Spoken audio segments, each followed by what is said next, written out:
Hello friends, now we will discuss the Bernoulli's equation. आज हम Bernoulli equation को describe करेंगे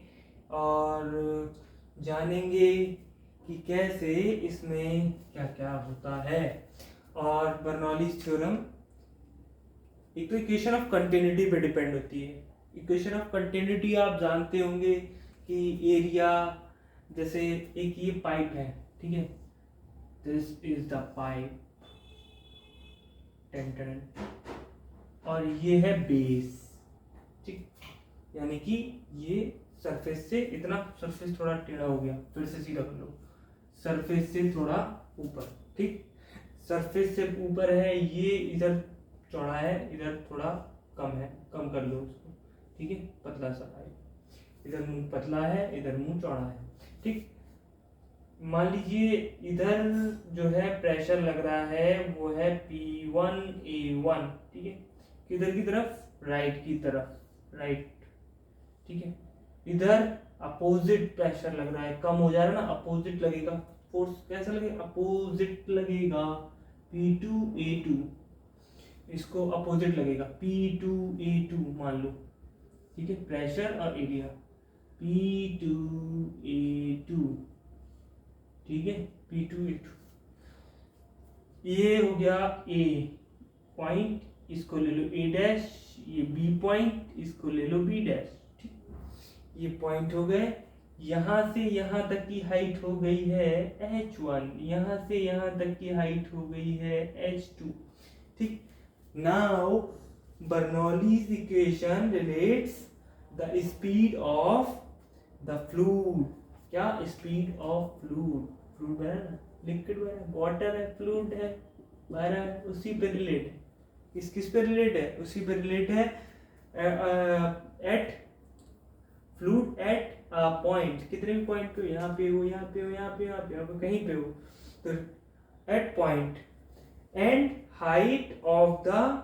point above the reference level height, देख ही लिया आपने, H1 H2 ले ली रेफरेंस लेवल से, जो भी अलग अलग लेवल है हमने दो लेवल पे ले ली। It is just the applications of the work energy, किस पर है, केवल वर्क एनर्जी एप्लीकेशंस थ्योरम पर ये बेस्ड है। In the case of fluid of liquids we shall now we shall consider the case of the irrational. अच्छा, fluid कैसा होता है पता है आपको, इरेशनल, ये तो केस है, case of the irrational and the steady flow of the incompressible and non viscous force होता है। इनकम्प्रेसिबल होता है और कौन सा होता है, नॉन विस्कस,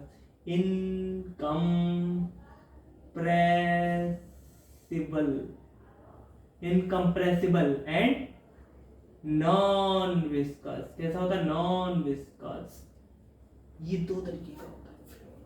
फ्लूइड। इसमें कैसे, तो दो तरीके का होता है, इनकम्प्रेसिबल एंड नॉन विस्कस, ठीक है, ये दो तरीके का फ्लूइड होता है। हाई, चौड़े मुंह से छोटे की तरफ जा रहा, प्रेशर ज्यादा होगा, दूर तक जाएगा, उंगली लगा लेते हैं कभी कभी, है ना, दूर तक प्रेशर जाता है, ठीक है। अक्रॉस द, क्या, bearing across the section, cross section of the bearing of the section height अलग अलग कर ली, है ना। figure shows that the section, यानी कि इस चित्र में आपको दिख ही रहा है, figure shows that the flow of a liquid, क्या, in the tube, इस ट्यूब में, ठीक है, in the tube कैसे जा रहा है, tube of bearing cross section at the bearing the height considered that the liquid of containing between the cross section A dash B dash B dash, okay, of the tube, यानी कि इस tube में A B की cross section देख रहे हैं और A dash B dash का क्रॉस सेक्शन देख रहे हैं। the height of the A and B are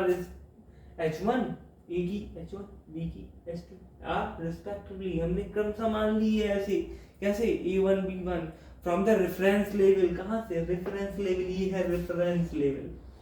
that's called reference level. The liquids advance in the tube in into the tube of the after time interval, कितना time interval मान लिया यहाँ से यहाँ तक जाने में, यहाँ से यहाँ तक जाने में, यहाँ से कहाँ से ए से बी तक डेल्टा टी, ए डैश से बी डैश, डेल्टा टी कितना, डेल्टा टी टाइम इंटरवल मान लिया हमने, ठीक है। Later it is considered between the cross section A dash B dash, ऐसे ही होगा एज शोन इन फिगर, जैसा आपको चित्र में दिख रहा है, ठीक है। नाउ सपोज क्या सपोज करेंगे हम, हम सपोज करेंगे इसको, suppose the area of cross section कौन सा, एट क्रॉस सेक्शन एट ए के बराबर में ए डैश को मान लो A1 मान लो, ठीक है। And the area of cross section क्या B को मान लो A2, यहाँ को मान लो A2, ठीक है। नाउ अब हमने इसका क्रॉस सेक्शन तो मान ही लिया है कि इसके A1 होगा, यहाँ क्या होगा A2 हो गया, ले पहले लिखा हुआ है, बिल्कुल जहन में बैठा लो, A का है A डैश, B का है A2, यानी कि A का A1 B का A2, ठीक है। ये क्रॉस सेक्शन, ये कौन से क्रॉस सेक्शन है, ठीक है। अब क्या स्पीड करेंगे, अब स्पीड चल रही है, इधर से इधर स्पीड में जाएगा ना, तो क्या होगा, एंड क्या निकालेंगे, the speed of the liquid at A equal to, A point पे मान लो v1, and the speed of the liquid at b equal to v2, v पे मान लो v2, क्या मान लो v2 मान लो, ठीक। अब प्रेशर निकल के आएगा, द प्रेशर भी माना है एट ए पॉइंट पे P1, and the pressure at, spelling नहीं देखना, स्पेलिंग खुद सुधार लो, and the pressure at B equal to P2, okay. इतना तो हमने कंसीडर कर लिया, बस 3 चीजें हमने कंसीडर कर ली, पहली तो क्रॉस सेक्शन दोनों तरफ, फिर स्पीड दोनों तरफ, फिर क्या, प्रेशर दोनों तरफ, और कुछ रह ही नहीं गया। अब क्या करेंगे, नाउ अब डेंसिटी भी होगी इसमें, तो डेंसिटी सेम, भाई डेंसिटी से कोई समझौता नहीं, एंड द डेंसिटी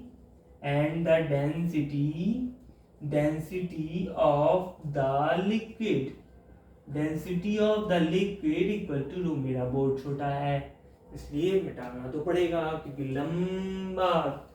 इक्वेशन बहुत लंबी निकलेगी।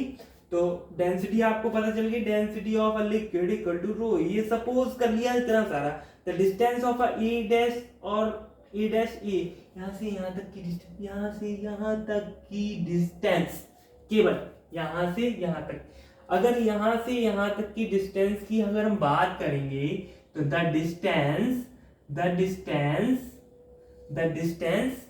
ए डैश इक्वल टू क्या होगा, डिस्टेंस में वेलोसिटी और time into time, v1 delta T, time not change, time interval not change, यहाँ से यहाँ तक का डेल्टा टी, भी मैंने बताया यहाँ से यहाँ तक का डेल्टा टी, ठीक, time not change, that and the distance of the, कहाँ की b डैश की डिस्टेंस कितनी होगी, v2 delta T, and the distance b dash equal to v2 delta T, okay. इतनी बात समझ में आ गई, नहीं आ गई, समझ में आ गई होगी। अब क्या होगा, ये तो डिस्टेंस की बात रही, अब डिस्टेंस के बाद हम कवर करेंगे वॉल्यूम कितना होगा, वॉल्यूम का मतलब द वॉल्यूम, ये भी पोर्शन अलग, ठीक है, इतना, ये क्या निकाला डिस्टेंस, पहले एरिया क्रॉस सेक्शन से, फिर liquid speed of liquid cross section के बाद स्पीड ऑफ, फिर प्रेशर, फिर डेंसिटी तो सेम है, सब बराबर ही रहेगी, फिर डिस्टेंस एंड अब बात करते हैं वॉल्यूम की। द वॉल्यूम एट कौन से पॉइंट पे, ए से ए डैश तक का, A to A dash is, या ऐसे लिख लो A and A dash, A and A dash at A and A dash, या ऐसे लिख लो the volume between A and A dash, A and A dash के बिटवीन कितना हो जाएगा, area into volume into time, area volume and time, यानी कि A1V1 delta T. Okay, A1V1 delta T. ठीक, नेक्स्ट फिर क्या, दूसरे पे क्या हो जाएगा, and the volume between, and the volume between कहाँ, B and B dash is कितना, A2V2 delta T. Okay and the equation of continuity, by using the equation of continuity, कौन सी इक्वेशन यूज करेंगे, by using equation of continuity equal to क्या होता है, area volume and time, area volume and time are remain constant. Okay, तो delta T से delta T चाहे तो कैंसिल कर लो आप, नहीं तो ऐसे ही, ठीक, यही equation of continuity. The mass of liquids, mass of volume of liquid is delta M. Suppose किया, इतना मिटा दो, समझ में आ गया, अब मिटा देता हूँ, ठीक है। ये सारी चीजें याद रखना, क्या, पहले एरिया ऑफ क्रॉस सेक्शन, फिर स्पीड ऑफ लिक्विड, फिर प्रेशर, फिर डेंसिटी, फिर डिस्टेंस, फिर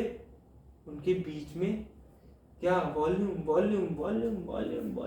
का तो एक्सचेंज, वॉल्यूम का तो जरूरत होती है, वॉल्यूम का फॉर्मूला ही क्या होता है आपको मालूम है, मैथ में तो पढ़ा ही है आपने, एरिया इंटू क्या, वॉल्यूम का फॉर्मूला क्या होता है, area into velocity into time delta T, यानी कि क्या लगा ली, इक्वेशन ऑफ कंटिन्यूटी हमें यहाँ से प्रूव हो। ठीक, अब आगे बात करते हैं, क्योंकि हमें निकालनी बर्नौली थ्योरम तक, बर्नौली इक्वेशन तक पहुंचना है, तो इसको देते हैं मिटा,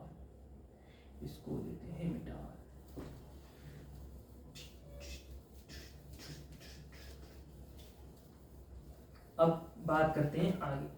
ठीक है। इक्वेशन ऑफ कंटिन्यूटी लिखी रहने दे। अब मास की बात करते हैं। The mass of volume is liquid is कितना, डेल्टा एम माना है, डेल्टा एम सपोज किया, delta M equal to rho, formula हो जाएगा रो A1V1 delta T. Okay,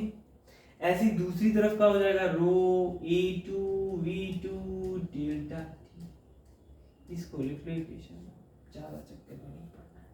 let us consider, अगर हम इसको मान लेते हैं और कैलकुलेट करते हैं क्या, total work done on the part of the liquid, just consider, जो कंसीडर किया गया है, टोटल वर्क डन इस पे कंसीडर किया गया है, तो total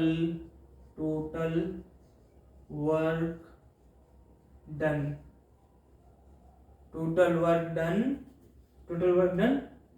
on considered on liquid, लिखते नहीं, ज्यादा लिखना नहीं, total work done on part of liquids, just consider, जो कंसीडर किया गया, किस लिए कंसीडर किया गया। अब ये बात, पहली बात, the force acting on the part of the liquids are, किस पे लिक्विड लग रहा है, किस के लिए लग रहा है, देखो पहला P1A1 के लिए, फिर P2A2 के लिए, है ना, P1A1 on the left side, P2A2 on the right side, ठीक है, इतनी चीज समझ में आ गई, ऑन द राइट साइड। और क्या, डेल्टा एम इंटू ग्रेविटेशन, कह रहे ग्रेविटी तो लगेगी, ग्रेविटेशनल फोर्स एक्टिंग नहीं, ग्रेविटी लगेगी, ठीक है, ग्रेविटेशनल कांस्टेंट जी, नहीं कैपिटल जी नहीं, स्मॉल जी, डेल्टा एम इंटू जी, ठीक है, the weight of the liquids considered and contact force remaining at contact force by the wall of the tube, ठीक है, इन बॉल ऑफ द ट्यूब यहाँ से touch हो रही है तो उनके बीच में, ठीक है, कांटेक्ट फोर्स लगेगा इन दिस केस। अब इस केस में हम क्या करते हैं, टाइम तो डेल्टा टी है ही हमारा, ठीक है, टाइम क्या है, डेल्टा टी है, पॉइंट ऑफ द एप्लीकेशन हमने पढ़ ही लिया, यानी कि इक्वेशन ऑफ कंटिन्यूटी से, अब मास भी हमने यहाँ निकाल लिया, ठीक है। अब हम डिस्प्लेस करते हैं इसको, क्या P1 A1 पॉइंट पे is the displaced by delta A dash, ठीक है, A डैश की value A dash equal to क्या हो जाएगा, V1 डेल्टा टी, ठीक है, और क्या, अब total work done P1 A1 in the time delta T, तो अब हम वर्क डन निकालेंगे, इसकी बात भी छोड़ो, वर्क डन की बात कर लेते सीधे सीधे, तो W1 equal to W1 work done अगर हम निकालेंगे तो क्या हो जाएगा P1 A1 पे, तो P1 A1 into V1 delta, ठीक है, P1, अब P1 ले लो इधर कॉमन, अगर A V delta T, A V delta T यहाँ से देख लो, A V1 delta T, A V1 delta T, work हो गया, वर्क डन हमने निकाल ली, W1 हमने निकाला, P1, तो P1 A1, इसको अगर अपोजिट, इसको अगर यहाँ डिवाइड में ले गए तो इसकी वैल्यू लगा लें, इन तीनों की वैल्यू की जगह क्या लगा लें, डेल्टा एम अपॉन रो लगा दिया, डेल्टा एम अपॉन रो, इतनी सब समझ में आ गई। अब ऐसे ही सिमिलरली हम क्या करेंगे, W2 निकाल लेंगे, लेकिन ये क्या है, W1 इधर लगेगा, W2 अपोजिट लगेगा, तो ये किस में आएगा, निगेटिव आएगा, कैसा आएगा, निगेटिव आएगा, तो W2 equal to minus P2 A2 into V2 delta T, ठीक, इतनी बात समझ में आ गई। तो P2 फिर यहाँ से कॉमन ले लिया और हमारे पास आ गया है delta M upon rho, okay. ये दो इक्वेशन हमारे पास W1 एंड W2 हमारे पास आ गया। अब हम क्या करेंगे, द वर्क डन, अब हम तीसरे W की बात करेंगे, work done on the weight is equal to the negative charge of the gravitational potential, यानी कि ग्रेविटेशनल पोटेंशियल के लिए निकालेंगे हम, यानी कि ग्रेविटेशनल, अभी लगेगा भाई ग्रेविटेशनल पोटेंशियल लगेगा और काइनेटिक एनर्जी भी लगेगी इसके बाद, ये तो टोटल वर्क डन हो गया, दो पॉइंट पे अलग अलग। अब W3 अगर हम निकालेंगे, पहले तो पोटेंशियल एनर्जी निकालेंगे, किस पोटेंशियल एनर्जी जब निकालेंगे तो अलग अलग पॉइंट पे निकलेगी, जैसे the change of the potential energy लिख लो, चाहे तो द चेंज इन लिख लो, in potential energy P short form में लिख दिया, potential energy, total potential energy लग रही है ग्रेविटेशनल एक्सीलरेशन के कॉजेज से, ठीक है, के कारण। तो हम क्या करेंगे, तो हम पोटेंशियल एनर्जी, अगर हम total the change in potential energy निकालेंगे तो इनके बीच की बात करेंगे हम, तो क्या निकलेगी, पोटेंशियल एनर्जी ऑफ, पहले पॉइंट पे जाओ, क्या A डैश B और B डैश, यहां से लगेगी A डैश B और B डैश, ठीक है, माइनस कहां से लगेगी, पोटेंशियल एनर्जी ऑफ, अब कहां से अब आप सोच लो कहां से लगेगी, यहां से आगे बढ़ गई तो पीछे वाला पुश करेगा ना, तो माइनस में ये तभी तो लगेगी A डैश B, ना लगेगी, बताओ भैया, आ गया समझ में, नहीं इसको एक्सप्लेन कर दो, नीचे का भी मिटा देता हूं मैं, है नीचे का मैंने मिटा दिया, ठीक, समझो, लिखते जाओ, समझते जाओ, नोट करते जाओ, जैसी इच्छा हो वो करते जाओ। पोटेंशियल एनर्जी, तो पोटेंशियल एनर्जी इसको डिवाइड कर लो, potential energy of A dash B पहला, plus potential energy of B dash, minus potential energy of A dash, minus का फिर लगेगा, और क्या होगा, potential energy of A dash B, very good, ये भी potential energy of A dash B, ये भी potential energy of A dash B, लेकिन नेगेटिव, देन कट, है ना, कैंसिल आउट। अब potential energy of B B dash, B B dash, B B dash पे आ जाओ, बी बी डैश पे आ जाओ, कितना है बी बी डैश पे, कितना है बी बी डैश, इधर देखो इधर भाई, potential energy B B dash क्या हो जाएगा, क्या हो जाएगा, पोटेंशियल एनर्जी होती है M G H, M G H, यानी कि एम का मतलब डेल्टा एम लगेगा, टोटल मास यहाँ कंसीडर किया हमने ना, टोटल मास डेल्टा एम माना ना, तो डेल्टा एम जी क्या मतलब क्या, स्मॉल जी इंटू एच, तभी यहाँ समझा रहा था, स्मॉल जी लगेगा, स्मॉल जी लगेगा, जिसकी वैल्यू थी 9.8, है ना, स्मॉल जी इंटू यहाँ कितना H2 माइनस, अब इसकी वैल्यू ए डैश, यानी कि delta M into G into H हुआ। इतनी बात समझ में आ गई, ये the change in potential energy आ गई, the change in potential energy में कितना चेंज होगा यहाँ से यहाँ तक, बस इतना ही बात है, ठीक, इतनी बात समझ में आ गई, ठीक है, नोट कर लो। उसके बाद हम बात करेंगे काइनेटिक एनर्जी की, किसकी बात करेंगे, काइनेटिक एनर्जी की बात करेंगे। बिठा देना, इरेज करके पॉज करके आप अपने आप नोट कर लेना, ठीक है। अब टोटल एनर्जी, काइनेटिक एनर्जी की बात कर रहे हैं, तो नीचे वाला लिखा रहने दे रहे हैं, नहीं नीचे से शुरुआत करते हैं, मिटाने की क्या जरूरत है, कोई दिक्कत नहीं है। Thus the work done or the weight of the time क्या निकल के आ जाएगा, W3 निकल के आ जाएगा, delta M into G into H1 minus delta M into G into H2, नहीं H2 minus H1, H2 minus H1, ठीक है, इतनी बात समझ में आ गई, कोई दिक्कत, कोई दिक्कत नहीं, कोई दिक्कत नहीं, लेकिन मुझे दिक्कत है, ठीक। फिलहाल आगे बात करते हैं। The contact force does not work, no work, ठीक है, on the liquid, contact force liquid पे वर्क नहीं करेगा, because it's the perpendicular of the velocity, perpendicular on to the velocity, इसीलिए ये इस पे जो है ना क्या कहते हैं नहीं, वर्क डन,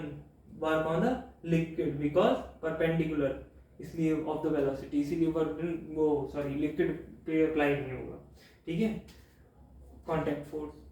तो अब यहाँ पर एक चीज और ध्यान रखने वाली बात है,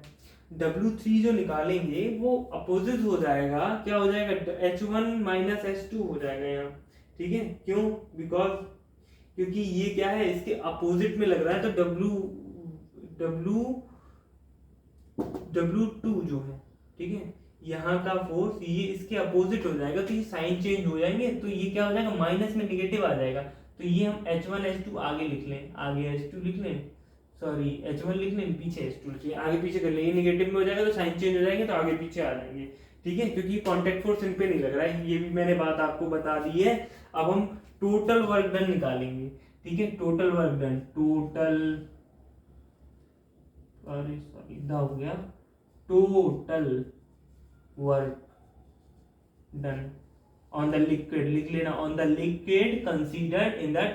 same time interval delta T, okay, ठीक है, तो W इक्वल टू क्या हो जाएगा, W1 plus W2 plus W3,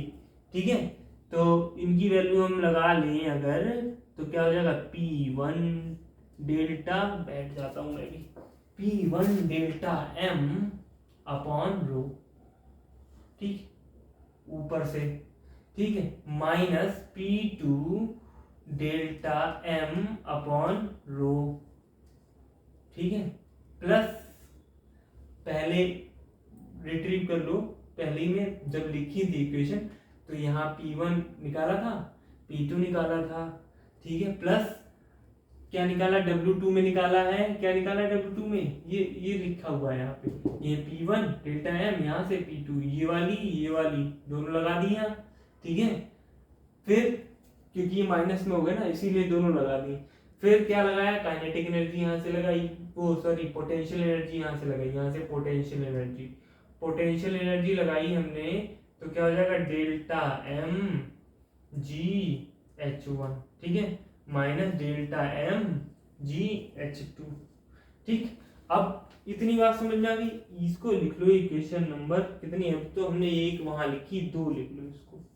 ठीक है, 2 लिख लो। इतनी बात समझ में आ गई, तो अब हम चलेंगे काइनेटिक एनर्जी पे। काइनेटिक एनर्जी इक्वल टू हो जाएगा, इसको बराबर रख लेंगे, इसको रेज कर देते हैं, ठीक है। काइनेटिक एनर्जी की बात करते हैं, काइनेटिक एनर्जी, ठीक है, अभी आ जाएगी इक्वेशन तो आप लोगों को थोड़ी संतुष्टि होगी, लेकिन देखते जाना, दोबारा देखना पड़ेगा एक बार। The change of kinetic energy, the change of kinetic energy, the change of kinetic energy of the same liquid and time interval delta T, ठीक है, लिख दो, लिख दे दो, लिख दो of same liquid and time interval delta T. Oh no, ठीक, अब क्या निकल के आएगी काइनेटिक एनर्जी। अब जैसे पोटेंशियल एनर्जी निकाली वैसे काइनेटिक एनर्जी निकाल लो। पोटेंशियल एनर्जी किसके लिए, A dash B dash minus, sorry, kinetic energy of क्या, ए डैश बी। इसको फिर ब्रेक डाउन करोगे पार्ट में, जैसे पोटेंशियल एनर्जी करी थी तो वो भी क्या आ जाएगी, फिर यहाँ इक्वल में लगा के कर लो चाहे तो, kinetic energy of A dash B plus kinetic energy of B dash minus kinetic energy of क्या, A dash minus kinetic energy of A dash B. फिर से ये कैंसिल हो गया, ठीक है। अब बचा क्या, ये बचा काइनेटिक एनर्जी की होती है half M v square. M क्या है, डेल्टा एम माना है, यहाँ पे एज्यूम किया है। बी, यहाँ देखो बी डैश पर तो वॉल्यूम क्या लोगे, V2 लोगे, तो V2 का स्क्वायर माइनस ऐसी यहाँ पे भी क्या लोगे, हाफ डेल्टा एम V1 का स्क्वायर। इतनी चीज समझ में आ गई होगी, कोई ज्यादा कठिन तो है नहीं, ज्यादा टफ है नहीं, बस थोड़ा बड़ा है इसलिए लग रहा है, ठीक है। तो since the flow of assume किया गया है, तो to study of speed and any point remain, कहीं किसी भी पॉइंट पे, यहाँ पे कहीं पे भी सेम रहेगा भैया, ठीक है, सेम एज्यूम किया गया है, कांस्टेंट है, स्पीड क्या है, कांस्टेंट है at the time, in time के अकॉर्डिंग, टाइम में ही, उसी टाइम में, and hence the kinetic energy of A dash B